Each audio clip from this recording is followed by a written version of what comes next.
నేను ఆయన పాస్టరా ఏమన్నావు నువ్వు? పాస్టర్ ప్లాస్టర్ అని పెట్టుకో. ప్లాస్టర్ అని పెడితే బరాబర్ సెట్ అవుతుంది ఆయనకి.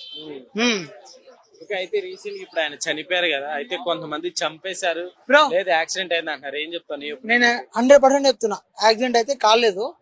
మా హిందువులే ర్యాంప్ అడిచేసారు.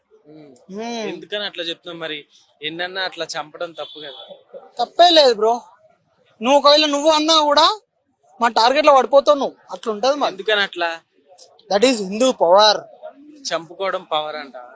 మా జోలికి రావద్దు, వచ్చిరనుకో మేము చూడుకో. అట్లుంటది.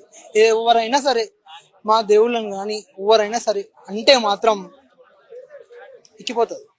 ఓకే, నిజంగా కావాలని చంపారంట. తప్పేలే. ఎందుకు? I will support for that. అలా మాట్లాడితే చంపుకుంటే బ్రో చంపడం కాదు బ్రో, గన్నుంటే షూట్ చేసి పడదు. ఇంకా మరి అయితే 80% ఉన్నారు కదా ఇండియాలో హిందువులు, మిగతా వాళ్ళకి పాయిజన్ ఇచ్చి చంపేయచ్చు కదా? బుల్లెట్ దిగుతుంది బ్రో. అట్లాంటి గురించి చంపేయచ్చు కదా? మాకు ఇస్తే ఛాన్స్ ఇస్తే మేము చేసేస్తావా? నాకు ఛాన్స్ ఇస్తే నేను చేస్తా, లేదంటే నాకు అనిపిస్తుంది నేను కొడతా. నాకు అనిపిస్తా ఏ ప్లాస్టర్ అయినా సరే గుర్తు పెడుతున్నా. ఎందుకని అంత కోపం నీకు? వాళ్ళ గురించి వాళ్ళు మాట్లాడుకోమని, మా దాని దగ్గర వచ్చి మాట్లాడితే మాత్రం రాడు దింపుతా. ఆయన అయితే మామూలుగా చంపేశారని అంటారు.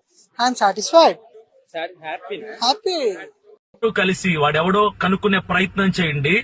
రెండవది ఇమ్మీడియట్ గా మీ పరిధిలో ఉన్నటువంటి పోలీస్ స్టేషన్ కి వెళ్లి ఈ వీడియో ఫుటేజ్ ఆ పోలీస్ స్టేషన్ లో చూసి రిటర్న్ గా వాడి మీద కేసు ఫైల్ చేయండి.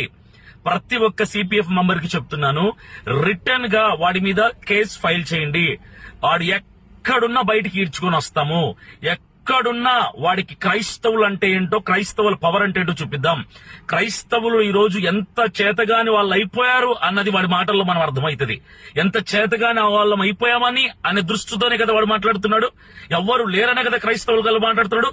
క్రైస్తవుని యొక్క సత్తా ఏంటో చూపిద్దాం. ఆ పనికి మాలిన వాడి వీడియో చూడండి.